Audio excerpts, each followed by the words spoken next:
call. So we'll just start in a moment as I still see people joining the call. Thanks so much.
And hello, everybody. Neil Woodward here again. Just introduced the call and said we're just going to hang on a moment just as people are still arriving, just a little bit late. Managing the technology, as we know, is something of a challenge these days, or an opportunity, as we might see it. So bear with us. If I could just ask anyone who is on the call at the moment to put your microphones on mute, just to aid the efficiency of the call and to stop any unnecessary feedback. And as I mentioned moments ago, this presentation will be recorded. So if you do have any issues or concerns about that, feel free to just turn your camera off as well. Thank you.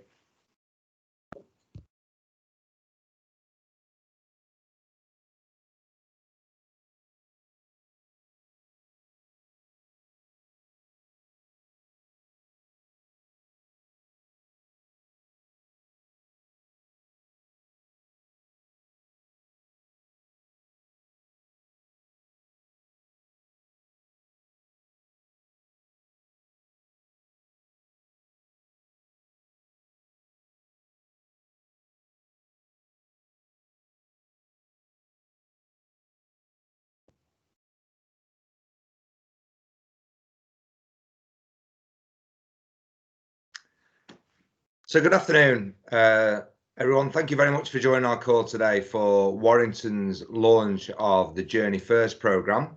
We've got an agenda here that runs till about till approximately 4:30. So thank you very much for your time in advance. We really do appreciate it. You can see the outline of the agenda here. So an introduction from Phil, the ESF Programme Manager, followed by a brief introduction from Gareth Hopkins, our Deputy Director here within Warrington Borough Council. We're going to go into some further detail then from the local authority team around the Journey First delivery in Warrington. And finally, perhaps most importantly, a question and answer session. So just in terms of housekeeping, as discussed, if you can keep your microphone on mute, that would be great. And the meeting is being recorded. So please, if you have any issues with that, feel free to turn off your camera. The meeting chat is open. So for those of you, that's the speech bubble icon, if you like, at the top of the screen, depending on what format of Microsoft Teams you're looking at. But the meeting chat is open. There's a number of people commenting in there. I encourage you to put comments in there because we can save those, and including any questions you'd like to answer or you'd like to raise at the end in the Q&A session. Feel free to post those questions throughout the presentations.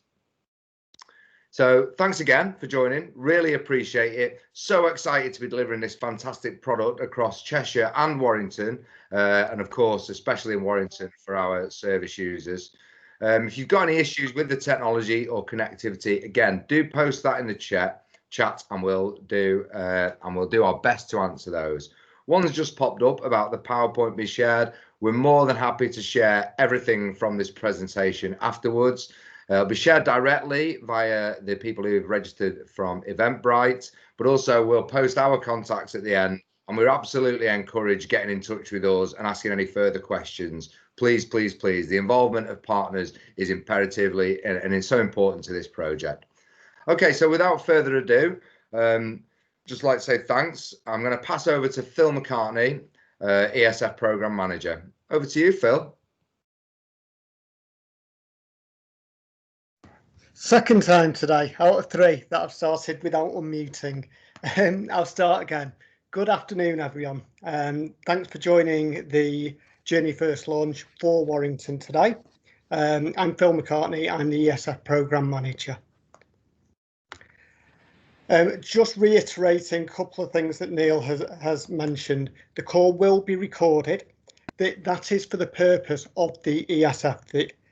They will at times ask us for evidence of things that we have done as part of Journey First. And one of the things is events and launches. So as Neil has rightly said, if you are opposed to that, please do turn your camera off. There will be a question and answer session after the presentations. So please do add your questions onto the chat menu and we will ensure that we answer all your questions within the allotted time. Okay, what I wanted to do with my presentation was to keep this as a very generic overview. I know that the team will be going in with more detail, so I didn't want to have lots of repetition. So Journey First is funded by the European Social Fund, the ESF. It's an intensive one-to-one support for young people and adults across Cheshire and Warrington, and the project has secured a total of nearly £5.5 million in funding. Journey First will be delivered by Cheshire East, Cheshire West and Warrington.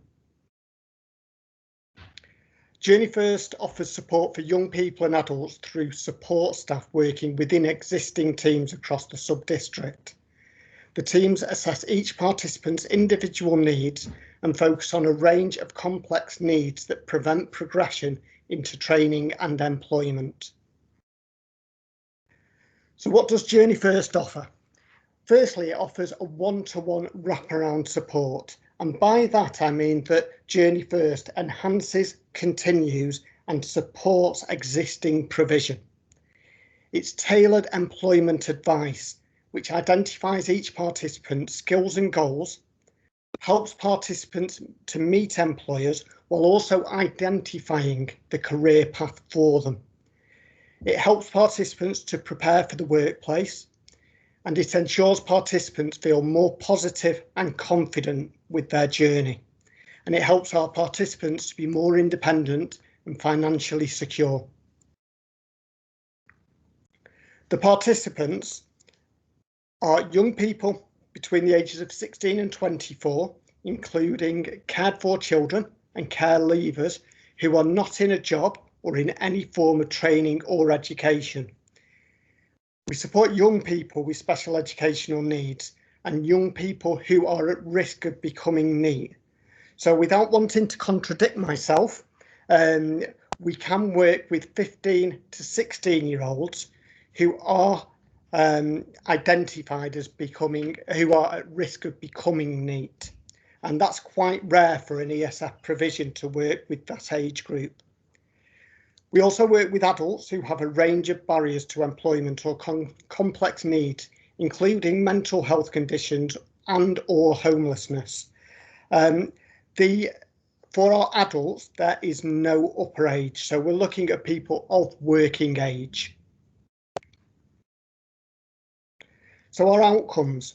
Over the next 3 years, Journey First will help over 5,000 young people and adults across the sub-district. We're looking to support people commencing education, commencing training, employment and sustained employment, and obtaining basic skills qualifications. So what makes us unique? Well, we add value to existing provision.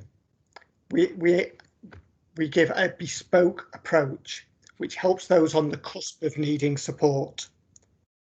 We offer a wider range of interventions, which will also offer signposting opportunities. We have higher employment targets than the national ESF targets. So to put that into context, an ordinary or a normal ESF provision would look for 43% of participants entering employment. We're targeting ourselves with 50%. They would look at 34% remaining and being in sustained employment. We've set ourselves a target of 35%. We have progression routes into other programmes across the sub-region, and we also target educational attainment as well as employment. And one of the key aspects of this programme is we have a focus on softer targets.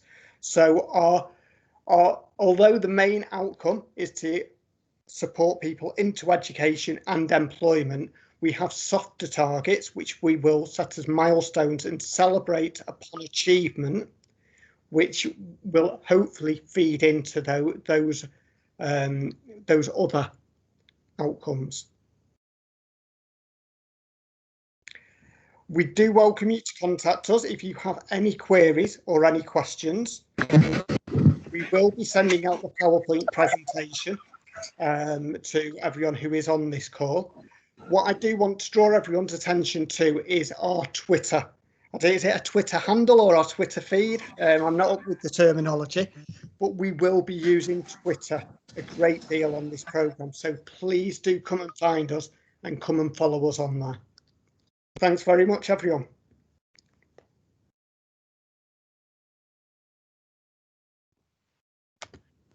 Brilliant. Thanks, Phil. It was a really great introduction. Thank you so much.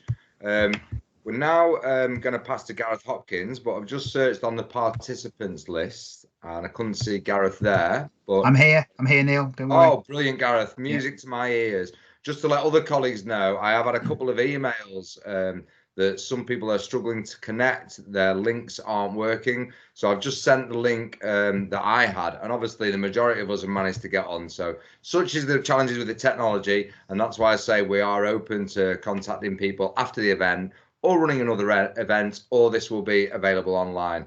So brilliant. Thank you so much. And thanks again, Phil. And over to you, Gareth Hopkins, Deputy Director here at Warrington Borough Council. Okay, thanks, Neil. I've been asked to attend and just provide a few brief comments on behalf of the senior team at the council, just by way of introduction before you get into the detail. As Neil said, I'm a member of the council senior leadership team. We've endorsed the programme. We've been provided with the detail that sits behind it, and will be kept up to date as it progresses. So just to reiterate the importance of this, really, in September, the full council approved the council's corporate strategy for the borough that runs from 2020 to 2024. In that there is a pledge that everyone will benefit from our thriving economy, and also a priority that Warrington will be a place that provides opportunities for all. And within that, this programme is referenced as one of the ways in which we'll achieve that. And I think it's shown here by the way in which that we're approaching the delivery of this, that it's very much cross-council. So colleagues from within education, our neighbourhood services, economic growth, and others will be contributing to the success of that. I think part of the discussion we had at our SLT before Christmas was that we recognise the economic environment is currently extremely challenging, and we can see that firsthand. And it's best described really as uncertain in terms of how 2021 and beyond will play out. However, this programme has got the potential to create some very positive outcomes for individuals. By targeting those furthest from work, using a programme such as this, the impact on individuals and their families in Warrington, and also, of course, across the whole sub-region, including Cheshire, will be really significant. I think the closing thing that I'd like to say, beyond providing full endorsement to this, is that it's really important that we get the same level of commitment from across all the sectors and employers within Warrington to make the potential of what we've got here a reality and something we can be proud of. Thanks, Neil. You're welcome. Thank you so much, Gareth. And a great point at the end there, based on the economy at the moment. Not just because of the economy of these times, but the input and support from employers across the region is fundamental to this process. So we really encourage that at all times. My screen is just frozen at the moment. So Caitlin, are you okay to reshare the slides? Yeah, bear with me 1 second, Neil. Thank you so much. As we discussed earlier, if you do have any questions, because I can see people are just joining the call, questions throughout the call, please feel free to pop them into the meeting chat, and we have a question and answer session on the agenda at the end of the presentation.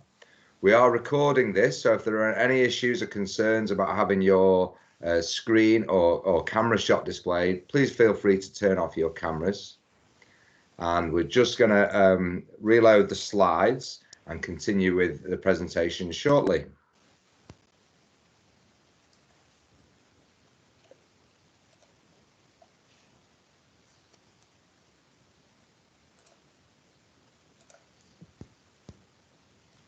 Fantastic, Caitlin, thank you.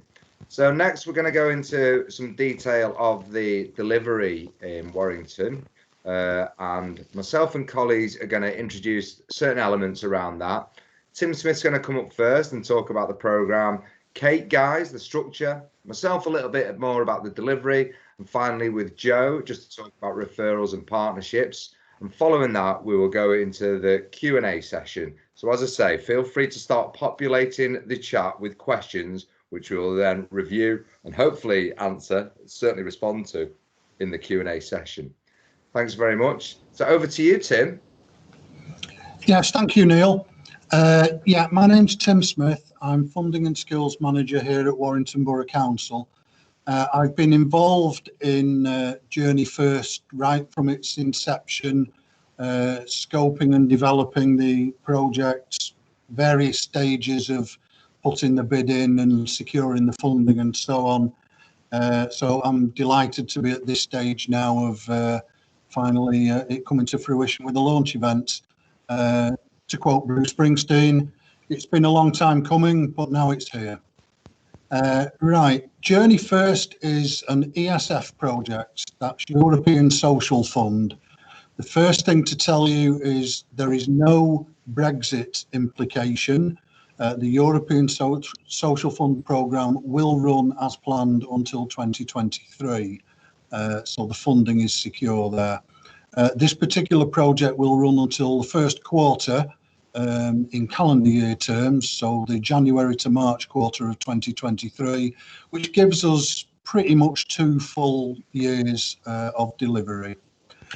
The delivery partners involved in Journey First are Cheshire East Council. They are also the lead accountable body. It's their name on the contract with government, and the Central Programme Management Team sits with them. But they also have their operational staff delivering in their area as well. There is Cheshire West and Chester Council, and there is Warrington Borough Council.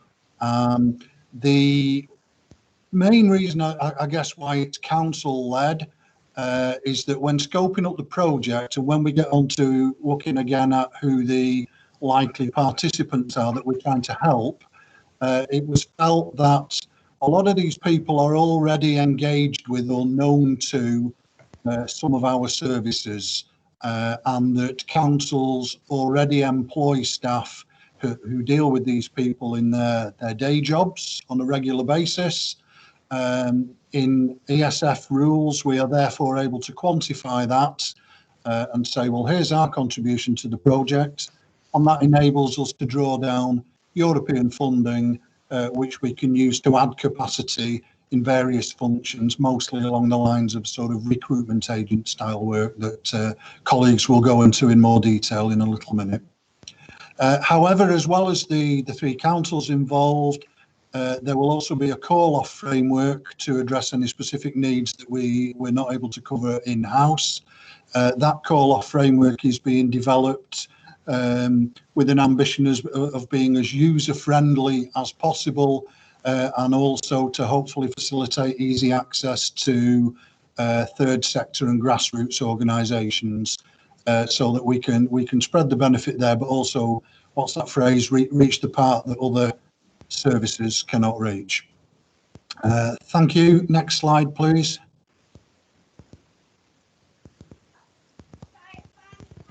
Yes, I did make it a condition of my joining this event that I got to say next slide, please. I'm very excited about that. Now, participants, Phil has already alluded to a little bit, so I'll just leave that there on the screen. It says roughly the same thing that Phil's already alluded to. Unemployed or economically inactive is ESF phrasing, and it relates to people's circumstances. They don't necessarily have to be benefit claimants.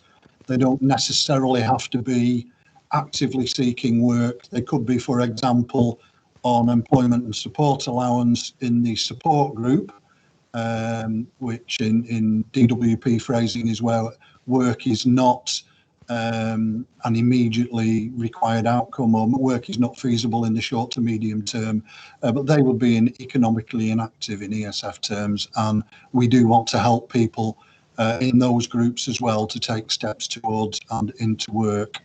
I won't read through all those examples. What I will just say is that they're examples to give you a steer. The project is not necessarily limited to just those people that you see on those lists. The general thrust of it is that it's a focus on people who are furthest from the labour market. This project is not about helping people who are short-term unemployed due to the impact of COVID. There is other provision around for people in those unfortunate circumstances. But as COVID was hitting in 2020, and we were at the final stages of getting this bid approved and getting to a launch stage, we did have that internal dialogue of, do we want to soften the eligibility or widen the eligibility to include people who are falling out of work because of the impact of COVID? And we fairly quickly decided that no, that wouldn't be the right thing to do. And the thinking there is that experience tells us, and remembering back to the previous recession of about 10 years ago, that when employers do start to re-recruit, when things pick up again, they'll have something of a buyer's market with thousands of people who are unemployed, but perhaps re-employable in terms of they don't have some of those other outlying issues underpinning their circumstances that we've described above. Their barrier is that their job doesn't exist at the moment. But what that does in employment and labour market terms is it puts our harder to help target groups further back in the queue, if you like. So we decided pretty quickly that there was even more of a need for Journey First as originally intended. And that's what we're running with. So furthest from the labour market, multiple barriers, complex needs, those kind of phrases, those are the people that we're here to help. Next slide, please. And so if that's who we're trying to help, what is it that we're trying to do for them? So this is based around helping people into work. This is a place then train model, to use a little bit of jargon.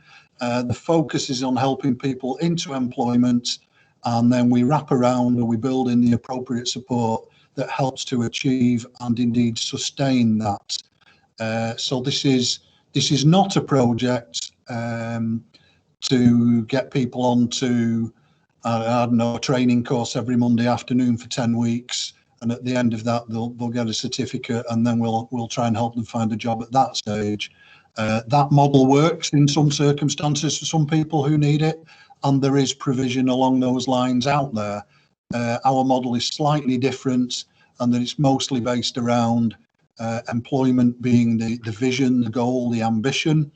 That it can include steps towards employment, e.g. volunteering, work placements, part-time hours. Doesn't necessarily have to be, everything has to be 16 hours or above, or we can't value it. It's what is appropriate for people in the particular circumstances that we are trying to help.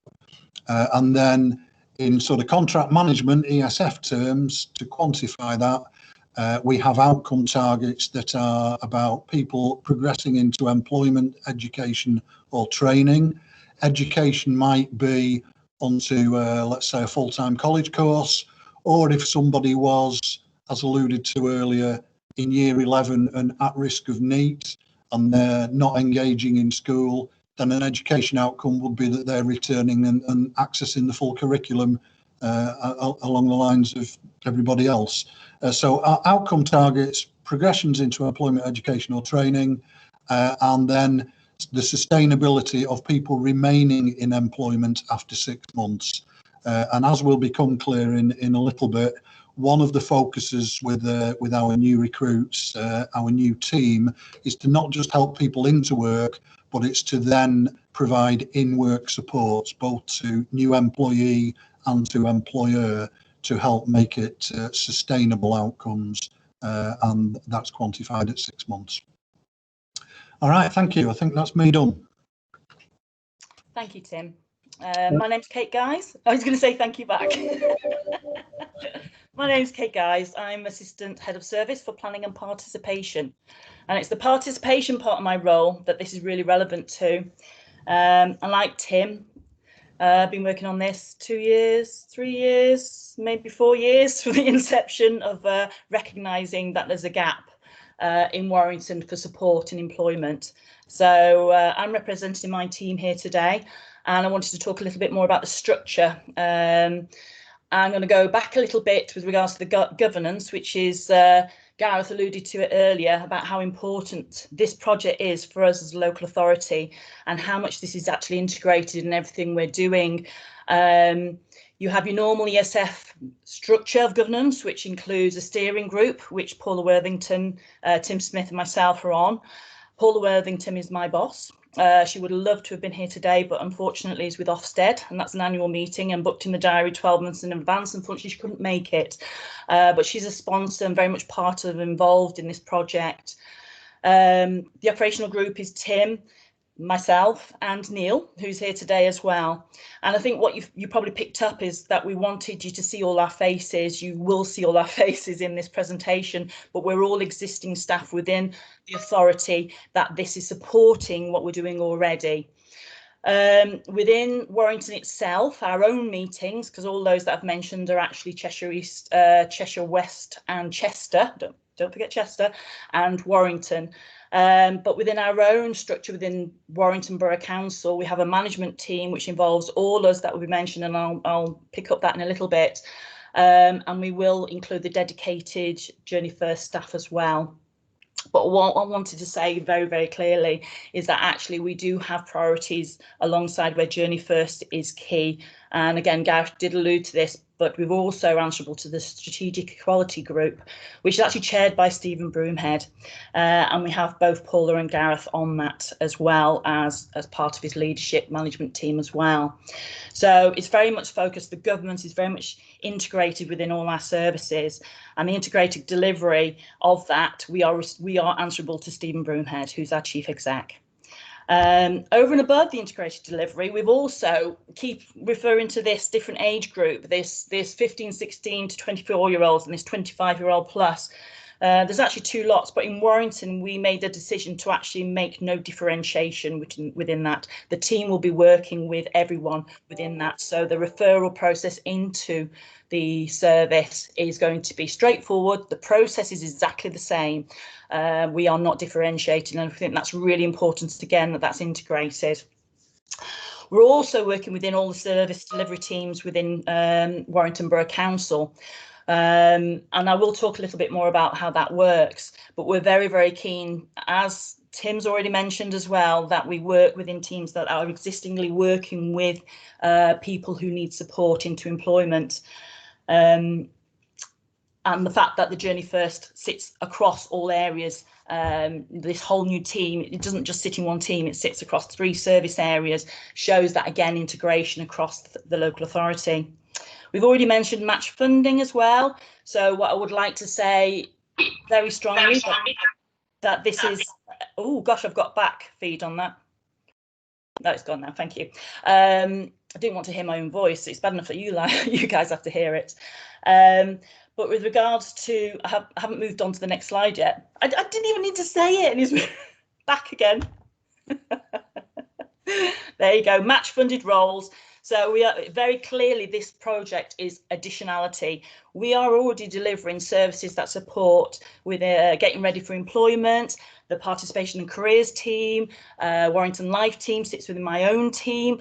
We recognise that actually we can help people into employment, but they don't stay. These are people that hit crisis and they fall out. We need that ongoing support, and it's really, really important to us that we're able to provide that. So this is very clearly a match funded programme that will help us achieve what we need to do for our residents. And as part of this, we get 13 new roles. And when we're going through COVID and you've got employment in crisis and no jobs out there, to be able to offer 13 new roles, 7 of which are the job coaches, is a really, really positive thing. And we're really proud about being able to do that.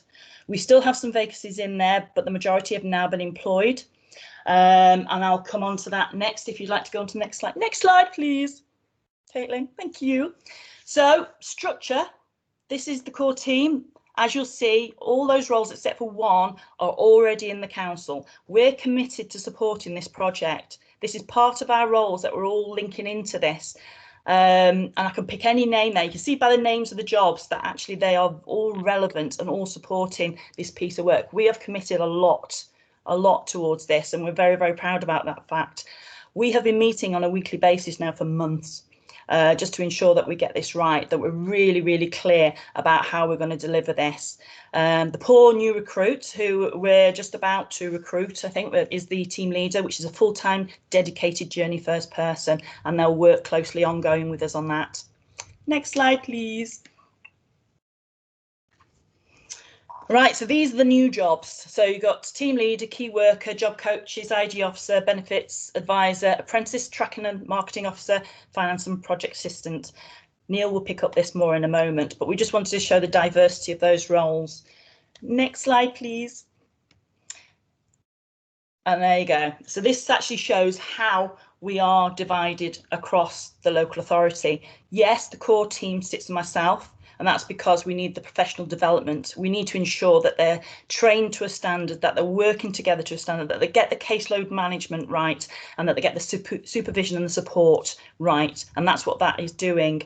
Neil will talk a little bit more about matrix management, about how that will work across the council. But you'll also see, so we've got Paul Worthington, Education, Early Help and Send. As I said, Paul is my line manager. I'm very much engaged in this project. In Growth, which is Steve Parks, we've got Tim Smith and the team, Joe Jackson, Andrea, and we've got some new roles there as well for Journey First. Really close working with employers with regards to development of the local economy in Warrington and their links. Really important that we work closely with them. Yes, I mean, representation here today just shows that as well. And then we've got public health, really important part of our delivery with Tracy representing, she's on the call today, and some job coaches will also be sitting in her team as well. So public health at the moment are quite busy with COVID, but this is important with regards to neighbourhoods and where they sit. So very, very, very integrated, working together across the council. We are answerable to Team Improvement of this. There is a no wrong door approach. Anybody in the council you should be able to call in the future should be able to refer to this programme, which will be picked up by Joe in a moment. And I think that's about it, except for just thank you for turning up today. Really do appreciate it. And hopefully we'll speak again soon, because we will want to introduce the new team. We want to, whether it's a recorded and we send it all out, whether we start a newsletter recorded, that might be another angle we could do, but we're really on top of this virtual communication. And I think it's really good for guys to see faces until we're in a position where actually we can meet together and network better together in a conference room maybe. We're kind of missing that face-to-face on passing cards and saying hello to people we haven't seen in a long time. So thank you again for coming today. I'm going to pass you on now to Neil, who's going to talk about the job roles. Great, thank you, Kate. What's really exciting about this is the structure for delivery of Journey First can be embedded across any teams. So whilst we're leading the programme, it's about adding value to existing services, which you can see some examples listed there before, listed on the slide. And yeah, it adds value to those services by working with existing services. So it's not just a training program, which is classroom based, away from everything. It's embedded in existing delivery and adding value to existing delivery by providing a real focus on employment outcomes with that personalised one-to-one support, which is, you know, it's just fantastic that we're going to have that opportunity in Warrington to deliver that personalised one-to-one approach. The dedicated roles around information, advice and guidance and specialist benefits and money, they'll be superb. We know with the benefits is a big challenge in this area. So having a specialist advisor with expertise will be really helpful. And the team leader role is really important. The team leader role is going to report into me and will line manage those job coaches who effectively will have a caseload, and that caseload will be managed professionally, and then it will give me the opportunity to work strategically to ensure that we're able to join up through matrix management, which often feels complex, but actually is just about professional and shared working. So we really have an opportunity to impact on that area. I just noticed that a question in the chat, and we will come to questions at the end, but it's related to exactly this point. And it asks, it's from Pip Horn. Thank you for asking, Pip, about the roles sitting in the local authority. It could be that benefits money advice could be better placed in the CAB for access to expertise. And that's absolutely true. And one of the examples I was about to give for the job coaches is that they can sit within teams.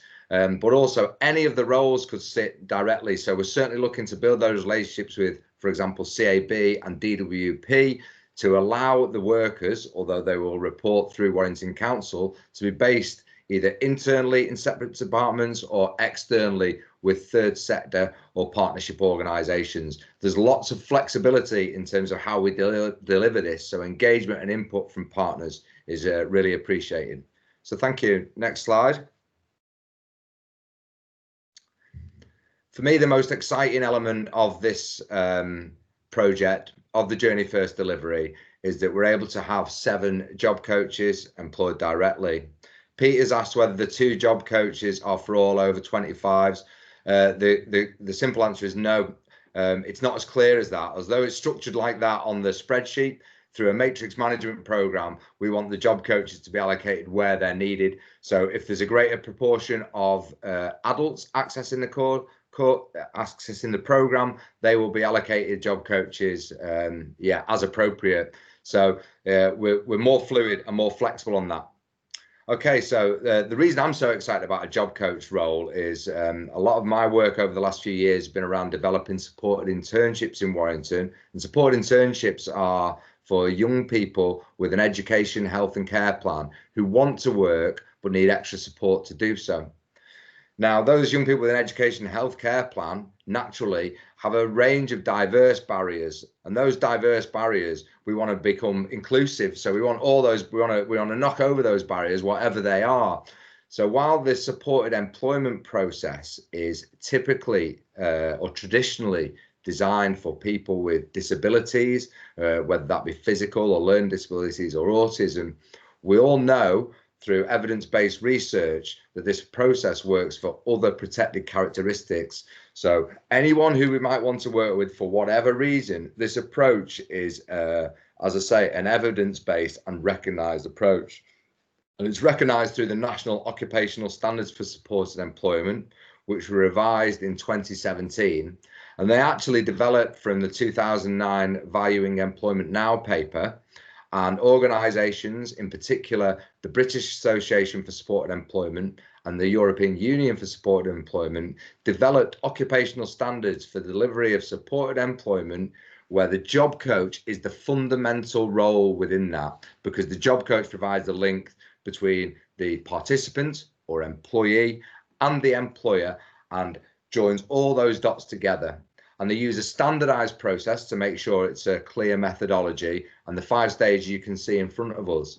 Now, they're not rocket science when we read them out loud, and people have been doing them in different ways, but we like to get the language consistent throughout Warrington and throughout the Cheshire region to ensure we're working to this process. So the client engagement is so important about understanding the client and the job coach work with them.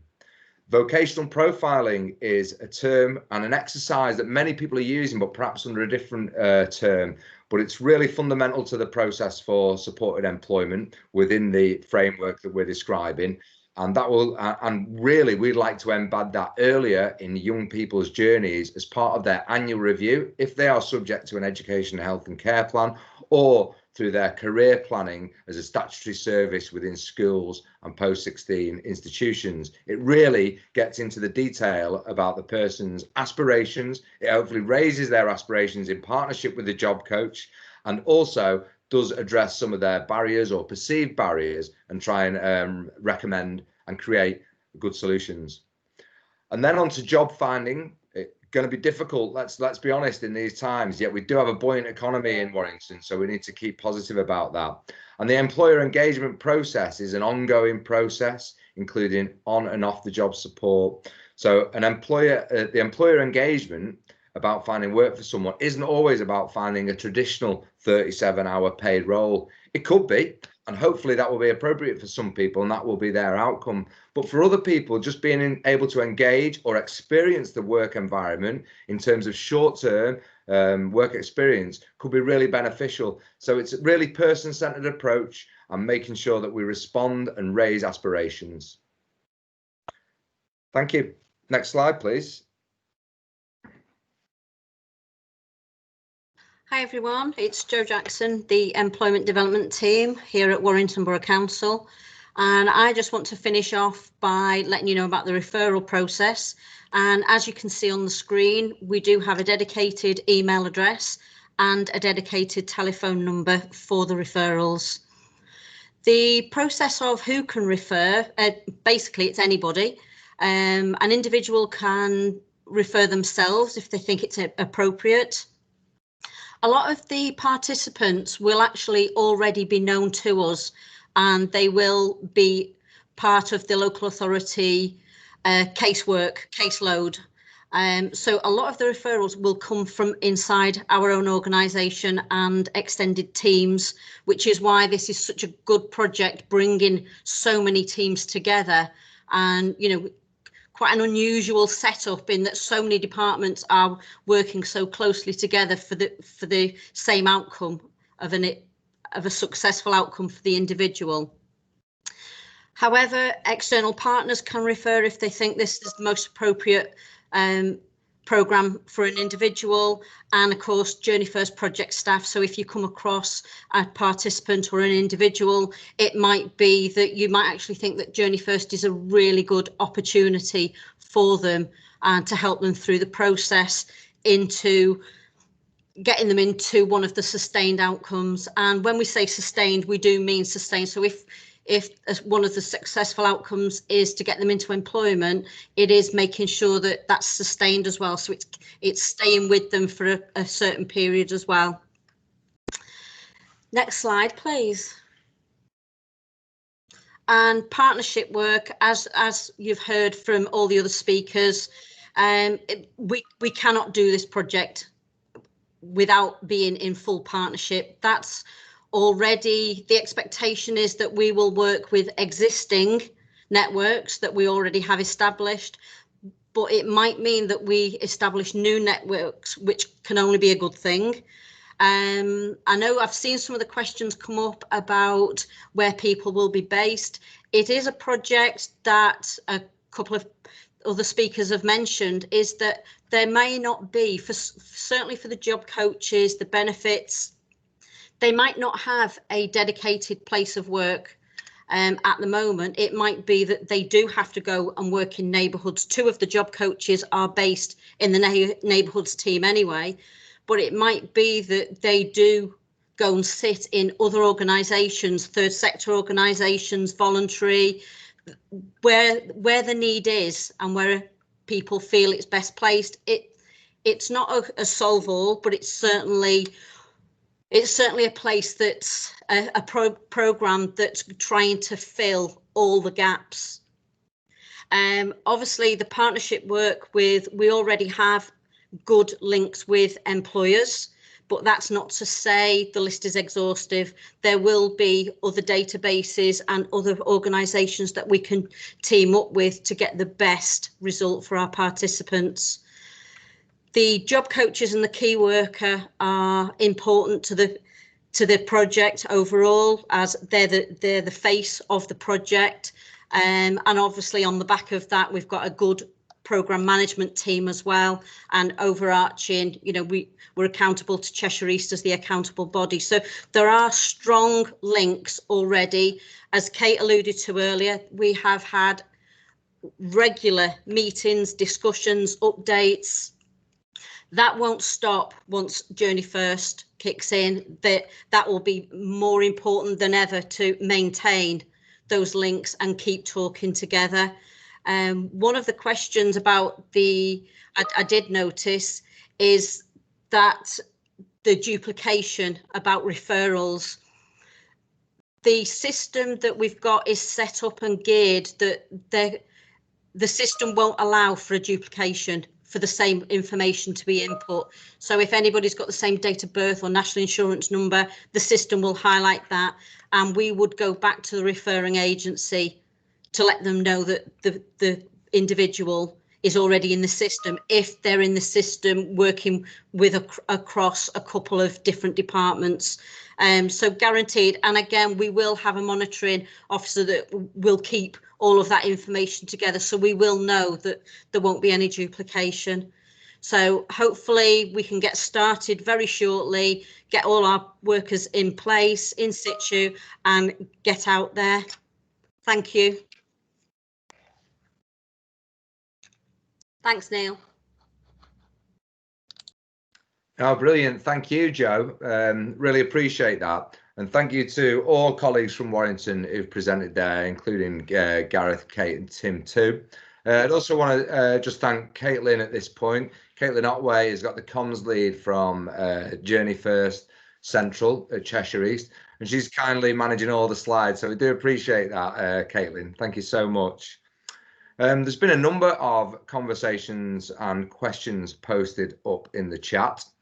At this point, I'd quite like to make it an informal Q&A session, and I'd invite those who posted the questions, where appropriate, to deliver those questions on camera if you're happy to do so.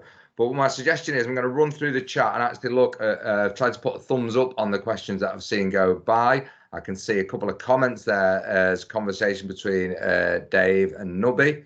So it's great that we've got that engagement, great that discussion. We might not have all the answers here at this point. This is mobilised very quickly and obviously in these uncertain times. But our key goal is to create outcomes for people in partnership with the other great services locally. So that's fundamentally important to us, really, partnership working. So I'm just scrolling back up the slide and looking to see the first question.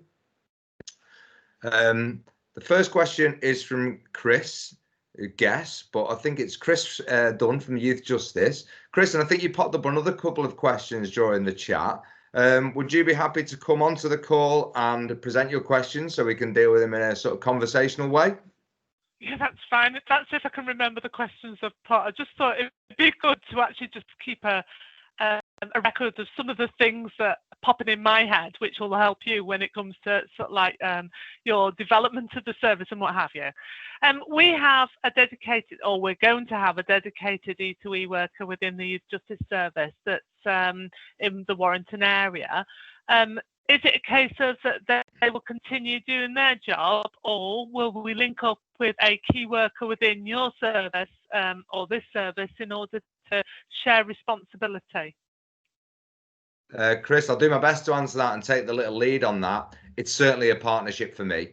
In this instance, and again, it's never black and white, but in this instance, I would expect that your colleague from the Youth Justice will become effectively the lead professional. Okay. But the Journey First job coach will work directly in a one-to-one way to support and help deliver those employment outcomes on behalf of the individual, and of course in line with the individual's aspirations. So again, you would remain the team leader and you would hold the case, if you will, but we would support that case and support that case strongly with person-centered one-to-one support, moving them onto employment educational training as appropriate and hopefully meeting their ambition and aspirations. So I hope does that answer your question, Chris? Yeah, I did have another question about statutory contact. So in other words, when somebody is seeing a Journey First worker, will you be sharing the progress, and can we count that as a statutory contact? Because we have to have statutory contacts for the Youth Justice Service. Great question, Chris, and I can't answer that at this point, to be honest with you, because the legislation around the GDPR and sharing, I'm not sure, but Kate's kindly raised a hand, so I think Kate can give us a bit more advice, and Jo Jackson perhaps is able to too, with their experience of previous contracts. I can confirm. We work with Yacht already and worked with Lynn very, very closely. And in fact, Lynn used to sit with us on occasion in the team with regards to the Warrington Life team. I think Keely's on board here, and we've got a few other the team in this conference that we've always worked closely with Yacht, and we would continue to do that. And data sharing is not a problem with regards to that delivery as a statutory service. That's great. Thank you. Thank you. Great. Was there anything else from you, Chris? No, I think I think it's been well answered. Thank you very much. Thank you. Brilliant. I know you put a point in about Halton, which was answered in the chat, and it's just to do with the funding arrangements. But I was really keen for the Youth Justice Service, obviously, to be embedded within Journey First from the outset, because this is Pan Cheshire, and I'm aware that you're a Pan Cheshire service plus Halton too. So fantastic. Thank you for joining the call, Chris. Really appreciate it. I saw Keely's hand go up just then. Keely, did you want to come in? Hi, yeah, can you hear me? See me? Can you hear me? Yes, thank you both. Thanks, Keely. Yeah, it was just to answer Chris's question, because I work closely with Lynn, and we did sometimes offer education appointments as statutory appointments, and we would be involved in some sort of like ISS programs as well. So I'm sure that would be able to work with Journey First as well. You know, we just used to negotiate it with whoever the key worker was, the yacht worker, and we would make some appointments, education appointments, statutory as well. So I'm just saying that was done with us. Thank you. Yeah, that's really good. Thank you, Keely. Thanks. No probs. That's all. Thank you. Hi, Keely. I appreciate that. That's fantastic. Thanks for raising that. And what's really exciting about that, and what that's a good example of, if something's worked previously in a similar way, there's no reason why it can't work again with Journey First. You know, we're less tied by Journey First. We've got a bit more freedom than we had previously. So thanks, Keely. That's brilliant. Really appreciate that. Keely, your hand was still raised. If you wouldn't mind lowering it. I think I just saw a hand pop up, which may well have been Dave Thompson. And Dave, you asked a few questions in the chat. Dave, would you like to join the call, and we can address those questions as best we can in a conversational way? Yeah, sure, Neil. Thank you. I think first and foremost, I think the whole idea of actually joining up the various departments within the council is to be applauded, Neil. It's a really great initiative, and I really look forward to seeing how this pans out. I think my frustration is that this year, more than any year, has been a majorly difficult year for charities.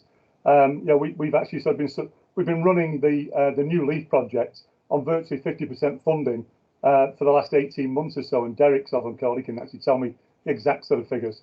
And I think that Pip already mentioned it about sort of CAB maybe delivering one part around benefits and that side. We've got the youth club with Nuvi. Their expertise. We've got, being a user-led organisation, we've got a lot of experience. Out of nearly 50 paid staff, 42 of us are actually disabled people. And having that expertise in that peer support type role, I just think there's been some missed opportunities, Neil, that's all. We're in a really sort of grave area where we probably, New Leaf, when it comes to an end, will probably, as it is at the moment, we're not sure where the funding is going to go. But even if we came out of COVID tomorrow, we'd still be only down to 50% funding. And I think initiatives like this do need the third sector to be really, that line of referrals into the services. And I really sort of want to put that shout out that at the end of the day, we're here. We can be a really active partner in this world, but we also need some funding as well. And they were my questions around, the funding going forward. I know that one of the senior officers in the council, when I actually suggested once about the funding cut, suggested that our staff might actually apply for these jobs that you've actually had advertised, which was, first of all, I think it was insulting, to be honest. I mean, at the end of the day, it was more about sort of working together than actually sort of you guys taking, it's about Big Brother. But I'm more than happy to work with this. It's a really great initiative. I really do applaud the really meshing together the internal mechanisms of the council, and I really think that'll pay dividends going forward, Neil. But I really do want to put that shout out that as a third sector, we've got a really tough time ahead, especially as we come out of COVID, because once furlough goes and the government grants, there might be some severe cuts in the third sector that we just don't want. Absolutely, Dave. Thank you, first of all, for your recognition and enthusiasm for joined up services.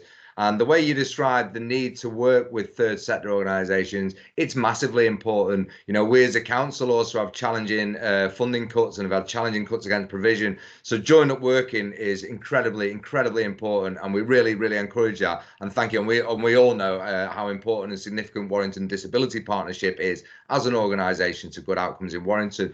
But unfortunately, I can't really answer about the funding mechanism and how that came to be cascaded through the council authority as opposed to dripped into the third sector. I can say that my personal experience is that we won a bid last year through NHS Transforming Care, and we were actually able to passport the 100% effectively of the income we received at Warrington out into the third sector to develop partnerships launched within the third sector. So as a principle, we're well up for it, but I can't describe from my level and my position within this project where that's come about. But I did see my colleague Tim Smith's hand go up, so I'm hoping that he's going to shed a little bit more light on that for you, Dave. Or Dave, if more appropriate, I'm more than happy to pick this call up at a later date. Over to you, Tim, if you can. Yeah, thanks, Neil, and thanks, Dave. And I absolutely do appreciate what Dave's saying and feel your pain in some respects. In terms of missed opportunity, I don't want it to be that way.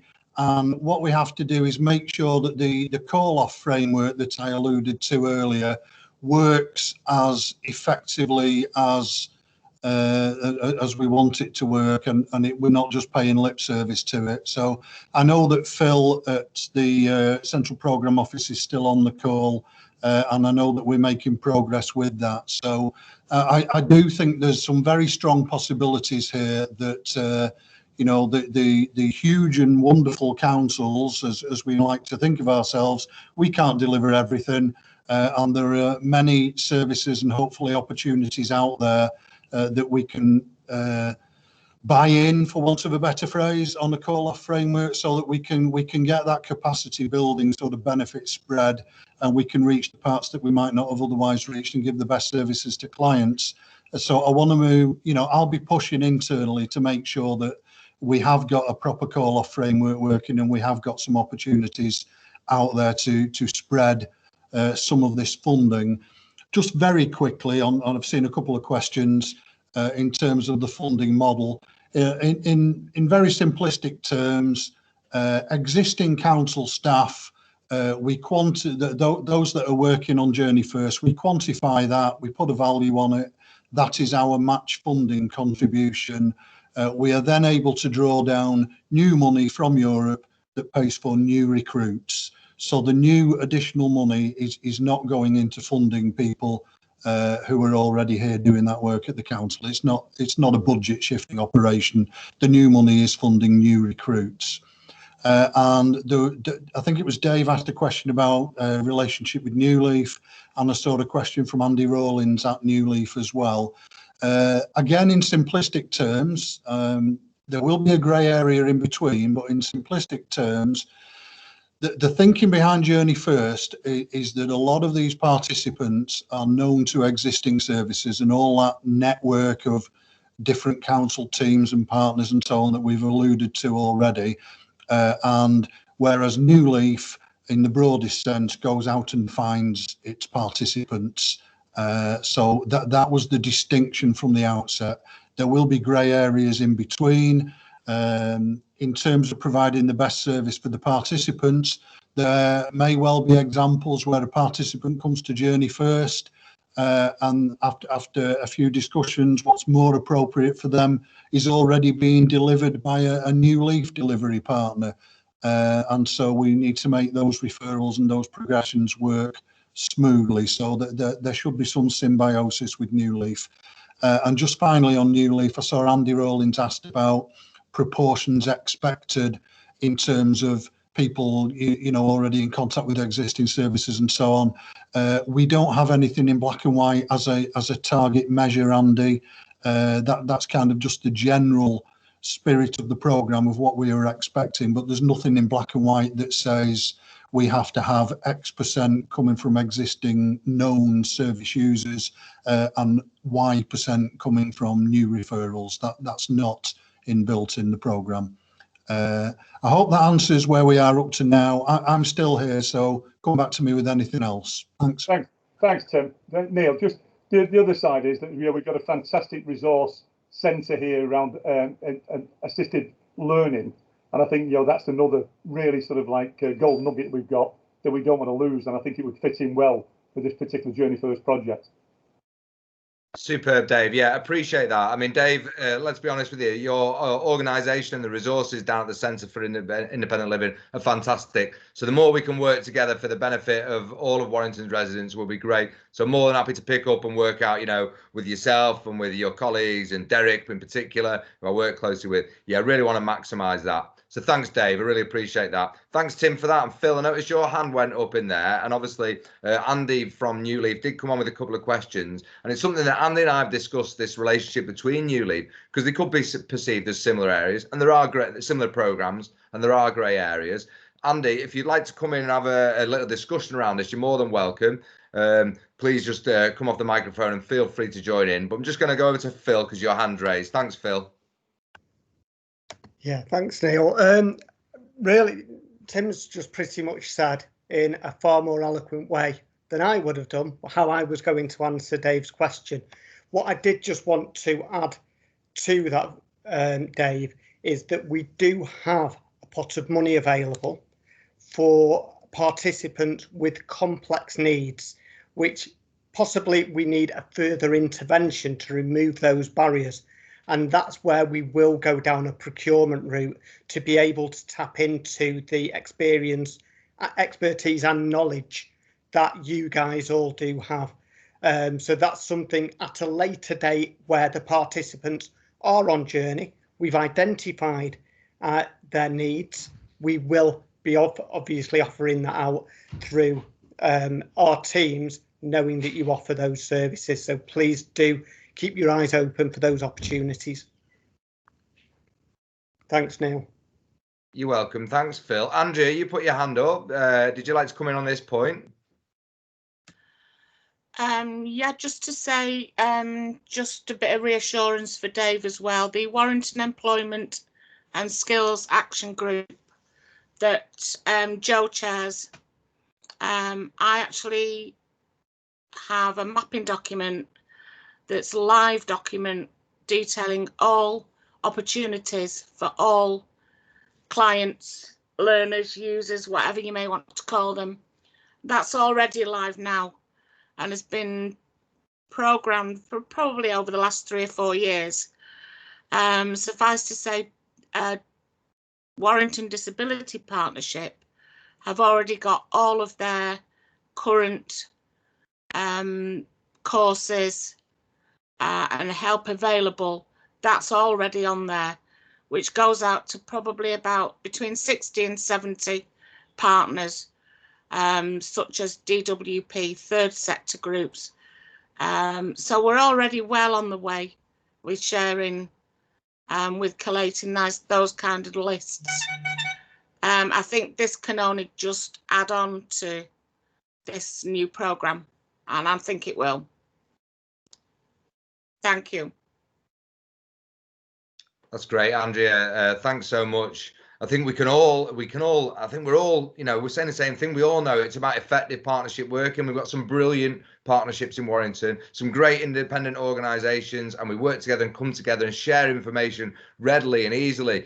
But what we'd like Journey First to do, certainly what I'd like Journey First to do, start to deliver some real outcomes in terms of employment in Warrington for disadvantaged people from whatever background and whatever employment means to them in a meaningful way. That'd be amazing. And that's the kind of ambition that I hope for it. And again, we can't do it without collective work and the work of each other to be efficient and effective. So thank you all for that input. Just while we're just on New Leaf, Andy Rawlins, if you're still on the call, would you like to join for any conversation, Andy, or are you comfortable with that for the moment? Hi, can you hear me? We can. Thank you, Andy. Hi. I think Tim summed it up pretty well, actually. My understanding of the way the two programmes will work, and certainly you and I have had these conversations, so I don't think I've got anything else to add today. Thanks. Thanks, Andy. We actually had a really positive conversation, didn't we, Andy? And we talked about how the the two programs may well complement each other, and someone who may have left who may be on new leaf at the moment but has hit sort of a threshold or a ceiling, may have a change of scene or a slight change of difference, might be appropriate.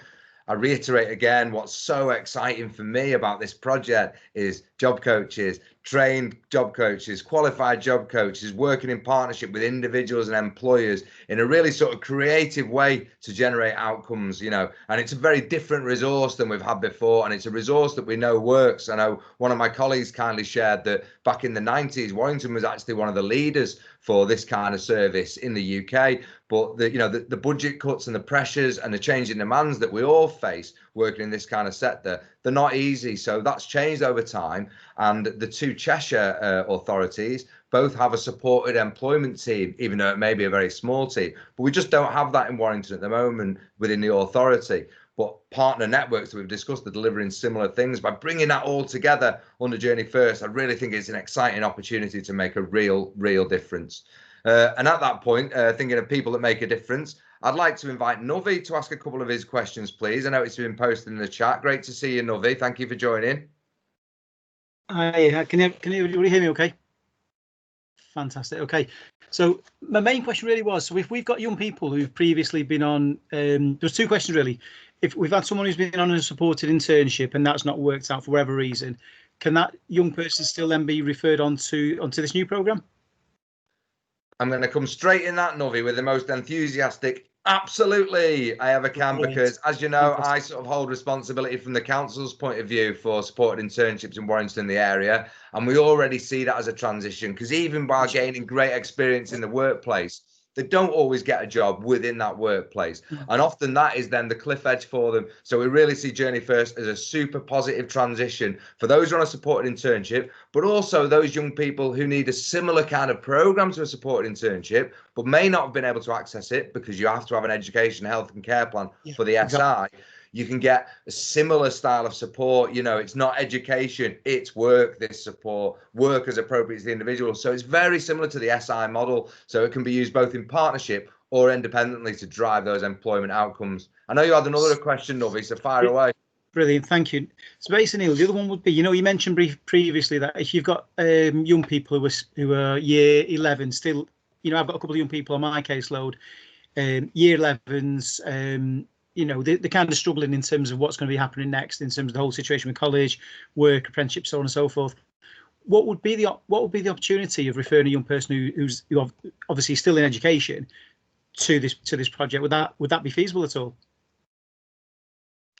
Would one of my colleagues like to pick this up, please? I mean, my answer would be yes, because in theory we can. I think Phil said we can work from 15 to 16, and I think you also asked Novi, or someone did on the call, if someone comes in at a young age and then comes out, can they come back onto the programme, for example? So if any of my colleagues would like to pick this up, Kate's got her hand up. Does that mean you want to? Thank you, Kate. You're nodding as well. Thank you, sir. Kate, hopefully spread a bit more light on that for you, Novi. Thank you. You'll have to come off mute though, Kate. I'm sure I sound better when I'm on mute. I really do. Funny enough, I'm responsible for ensuring the participation of all young people up to the age of 18. That comes under my responsibility in the local authority. Obviously, what that looks like is very different for the individual. And while we would prefer people to stay in education, and we'll try and do that in whatever format we could, like an apprenticeship or training in employment, we are open to employment being a positive progression as well where appropriate. We support through our Warrington Life Service those that are at risk of NEET. We pick them up. We know who they are. It's just working with yourselves. You let us know if you've picked up someone that's at risk, and we will pick them up, whether it's under our statutory services or whether it links in with the Journey First. There is no wrong door on any young person or adult that is looking to employment, whatever their circumstances. We will support them in one way or another, whether it's a job coach or referral to our partners, and ensuring that they engage as appropriate. Okay, that's great. And Kate, in terms of the referral process, how what's the process? Is there like a form? Is like another structure that we, that obviously that we can get people referred onto it?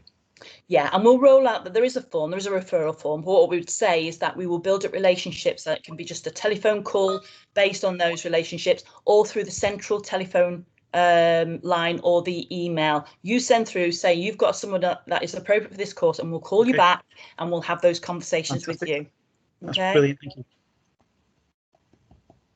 Oh, brilliant! Thanks again, Novi. Some fantastic questions there, and that approach around referrals. Yeah, just go for it at the moment, and then we'll get back in touch and make it happen. Because we really want to help and support people. And Joe's popped up there with a hand raised, and there's one other hand raised. I'm not sure who it is at the moment, but Joe, if you want to come in just now. Yeah, it's just to reiterate the referral process. I know Kate's just alluded to that there is a form. I know I mentioned earlier about how to refer in, via email or telephone, but it's not the only way. It is about working together. If that means sending a colleague an email or just picking up the phone and having a conversation, then that's absolutely acceptable as well. Just have a conversation with a colleague, pick up the phone, have an email, and then we can go through the official referral process with the relevant paperwork.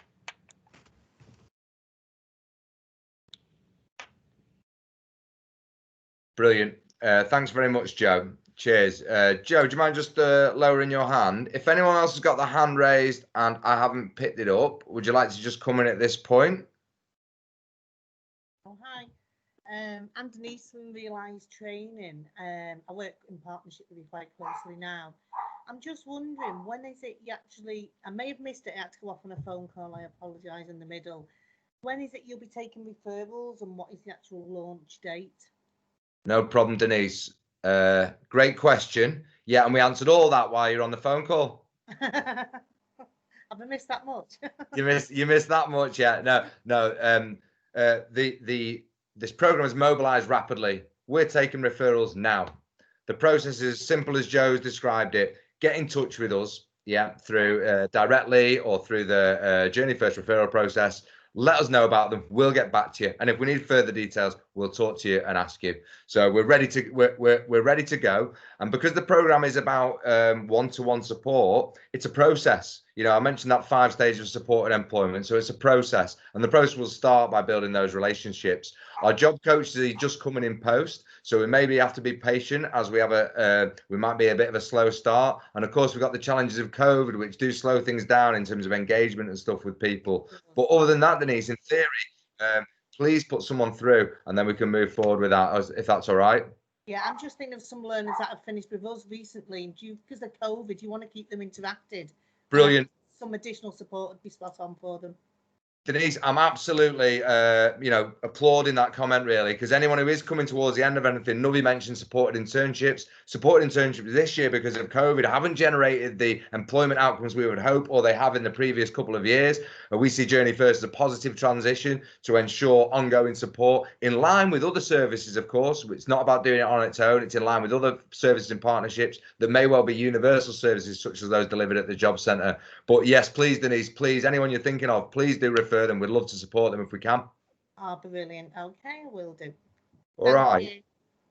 Brilliant. So I'm just gonna just mindful of time. It's 4:15. We are on till 5:30. So we're available. A number of people have had to drop out of the call, but we have had some really positive feedback. So thank you very much for that. And we encourage feedback. So if you've got any feedback for us, be it positive, feel free to share it on the group. If it's constructive, feel free to share it directly, and we'll see how we can improve for next time.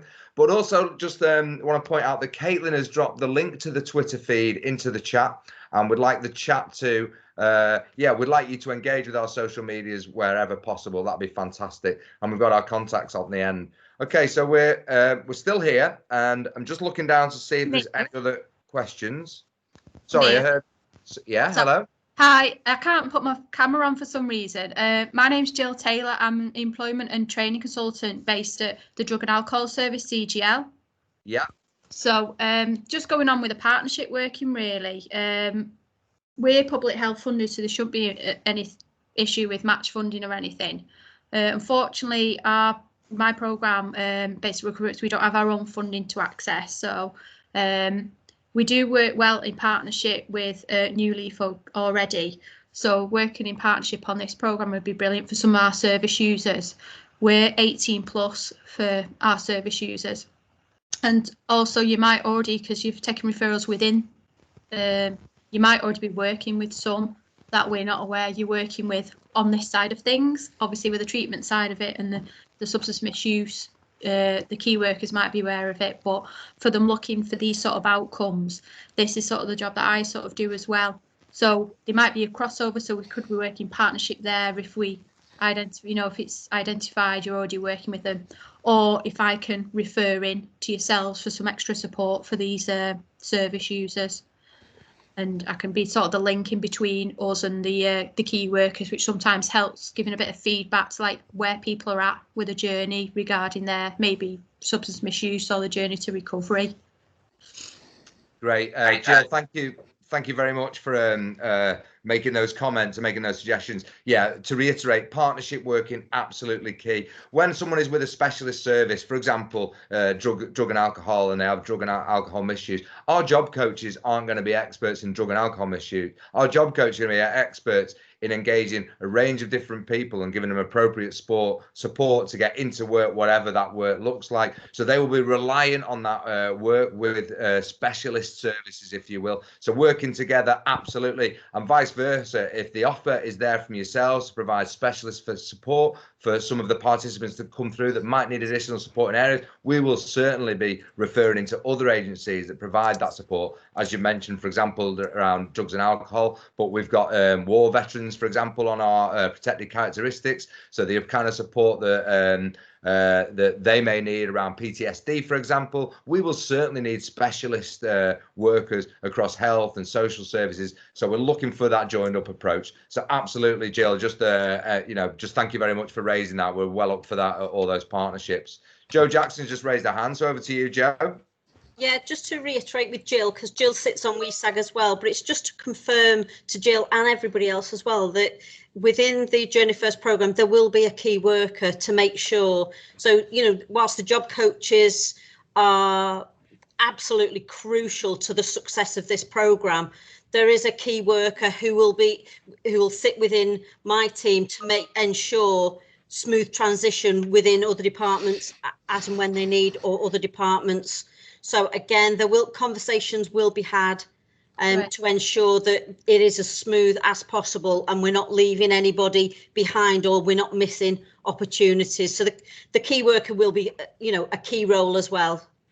Oh, that's brilliant. My colleague as well, Robin Edwards, she's based in Cheshire East, so she does the same role as me over there, so that'd be good contact. There will be the roles are similar across. Yeah. Thank you. Okay, thanks, Neil. You're welcome. Thank you. Again, mindful of time, and there's a couple of new questions coming through. So if we don't get them for some reason, we will save and go through the chat, and feel free to get in touch with us directly, and we can come back to you as well at that point. Sharon Cooper is from the local authority from Children Care and Care Leavers, asked the question before she left, and it's about people who are already in work and whether we can offer that ongoing support. I think this is one of the potential challenges of the programme, in that it is for those that are NEET or removed from education and employment. Phil is here and Caitlin from the central team, so I don't want to say anything out of turn, but I will be completely honest. In Warrington, if we can help those people, we will. Because if we have the resource and that's what people need, we will do. And it might mean it sits outside the full framework, but if they need the resource that we're able to provide, we'll try our best to provide that wherever possible. But Phil, I don't know if you could add anything to that about people getting support who are already in work. And just before you do, Phil, I've got Colin Greenall, whose hand's gone up and asked some great questions in the chat. And then Gail Hall from Warpack, who would like to go to just following your response, Phil. Yeah, it's a difficult one, really, Neil. Obviously, this is ESF funded, which is about employment. There wouldn't be funding to assist those people per se. However, my opinion is, like you've said, we don't want to ignore those individuals, because we don't want them to have to, in 6 months' time, then become our participants. My opinion would be that we would we'd analyse their situation, diagnose, and then prescribe to the best possible people who would be able to help them in that situation. Journey First may not be the right path for them. but I'm sure we know enough people to ensure that they are signposted to the most relevant service for their current situation. Yeah, brilliant. That's great. Thanks, Phil. And when Phil turns off his camera and leaves the call, I'll say again, we'll be doing our best in Warrington to use our resources to help those if we feel that's a barrier for sure. And then we'll chase Phil for the money. Okay. All right, Phil. Could I just ask while I'm unmuted, there's a question from Lisa Howard with regards to care leavers who live outside of the local authority. Now, it's a question that I've been asked on the other 2 launches that we've done today. So while it's fresh in my mind, I can answer that one. If the individual is in the care of Warrington, yes, they can be supported by Journey First. And again, this is about identifying if we are the right provision for them. Bearing in mind that a participant can only be on one ESF funded provision at any one time, if, for argument's sake, a participant was a Warrington care leaver but was living in Trafford, it may be best that the service that Trafford can offer is the best provision for them. So it's all about identifying why Journey First will support their current needs and expectations. And if we can do that remotely while they live outside of Warrington, yes, we can support them. It's about identifying if we should support them because there might be more suitable provision in the borough that they possibly live within. So I wouldn't close the door to them. Please do refer them and we can identify how best we can support them. Perfect. That's great, Phil. Thanks very much. Yeah, and reiterate that. If in doubt, refer in. Simple as that, really, I think, at the moment. Colin Greenall, if I may, asked a great question about locating people in the communities, I think it was. Colin, would you like to raise that point? Yeah, I can ask that one, which was just asking about whether job coaches are likely to be linked into neighbourhoods, some are more deprived neighbourhoods. I had another question as well, which was, I don't know if anyone can pick one up, but the other question was pretty much about, obviously we totally agree with having work coaches and spending plenty of time with individuals to try and build up trust and get people out to provision. I guess linked to Dave's question, is there any specific funding that's likely to come within this package to support any of that training provision, or is that not within the scope of the project? I guess the worry for me is that if there's if caseloads are too heavy and there's too many people, then you can't spend the time that you need to be able to get out into the communities and get them into provision that provides that peer support as well as that work coach support as well. And obviously there's not enough funding about, there's not enough activity going on to be able to fit with those individuals as well. So I don't know if anybody got any thoughts on that lump of questions. Yeah, Colin, I was going to say, yeah, thanks for that, Colin. Yeah, first one, working in the communities, absolutely. I made a point at the beginning that job coaches might be, they might group a caseload by type, for example, on a protected characteristic, but they could also hold a caseload by geography. So, for example, my colleagues in youth services within early help have a great base at Orford Youth Base, and it may be efficient and dedicated to work there. And I'm really pleased that my colleague Tracy has just put her hand up, because obviously she runs a lot of the neighbourhood services, which this project will absolutely link in with. So, Tracy, if you could answer that one and Colin's other 15 questions, that would be fantastic. Thank you. Hi, Colin. We run a lot of services within the community centres. So in the community centres, we have rooms set up like for IT provision, that kind of thing. And there's ongoing what's called job clubs, work clubs. But any service user part of this can drop in anytime, and they can be meeting areas for these people. And they're in these areas you're talking about: Orford, Whitecross, Beauty and Dalham, Fernhead. Okay. All right. I hope that's all right for you now, Colin. But as previously, more than happy to pick up anything afterwards and just starting that dialogue. It's brilliant. So thank you for raising those points and joining us today. Thank you. Last but by no means least, just considering time, I'd like to go to Gail if Gail is on the call. Gail Hall from Warpac. Yeah, it was kind of just following up from something Novi said about they could imagine a number of young people that would benefit from this sort of thing, but the work placement opportunities are really limited due to COVID. And it was just to raise about, I'm thinking specifically of like our Woolston sixth form college, but I'm sure lots of other sixth form colleges got the same issues, that their pathway to employment, training, education is obviously extremely limited in COVID times because they can't go out and get work experience anywhere. It's probably the same for lots of other places. And it was just a query as to whether this could be picked up by the Journey First. I think because thinking, slightly answering my own question, obviously with Journey First focusing on NEET, the type of cohort that I'm looking at the moment aren't NEET, but they're our future NEET. And the future NEETs aren't kind of being supported to not be NEET because they can't get the experience because of COVID. So it's all a little bit of a vicious circle. But there is certainly a potential in the future for this cohort to be more supported. I didn't end on a question, did I? There's a potential in the future to be more supported. Do you think Journey First can help in the future? Definitely. I think it can definitely help, Gail. And Gail, thanks a lot for your input and the stuff you raise on behalf of Warpack. It's just so important for this. And you make a great point because, you know, we're all sat here doing this way. 6 months ago, would we have ever, perhaps 6 months ago we might, but certainly 12 months ago, would we have considered that we would be here doing this kind of work in this kind of way? Well, no, we wouldn't. So if we need to change that and apply developments for our young people that give them perhaps the skills in this kind of area, bearing in mind that we may work like this in the future. Tim talked about sort of some off provision that could be specialist. There is also bits of pots in the budget.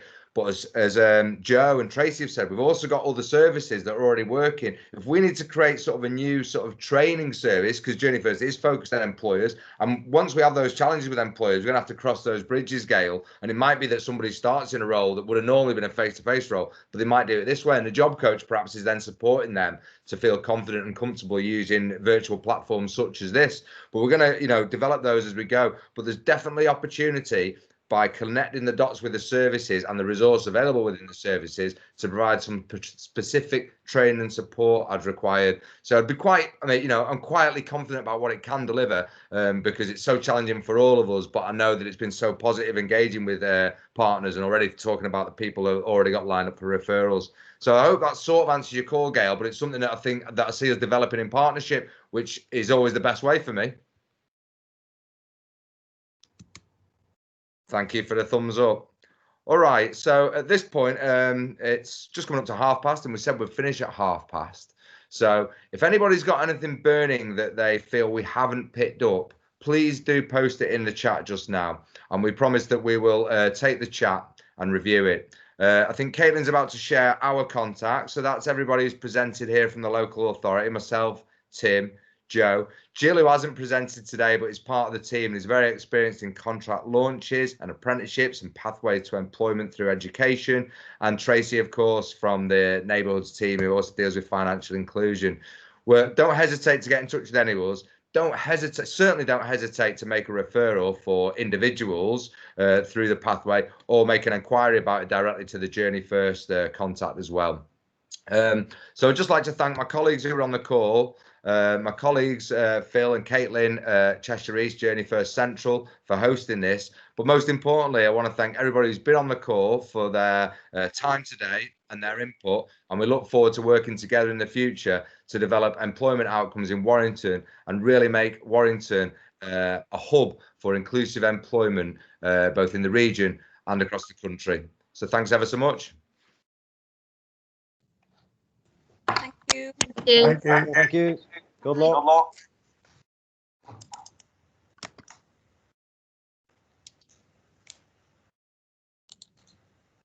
Thanks, Neil.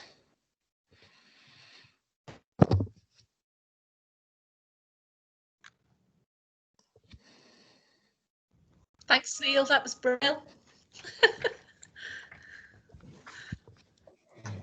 Thanks, Neil. That was really, really good. Yeah, it was. Yeah, it's fab. Yeah. Well done, everybody. Was that Sue Ellis? It was, yeah. Oh, thanks, Sue. It means a lot. Thank you very much. Yeah, yeah, it was Lurking in the ace. background. Thank you, Sue. Cheers. I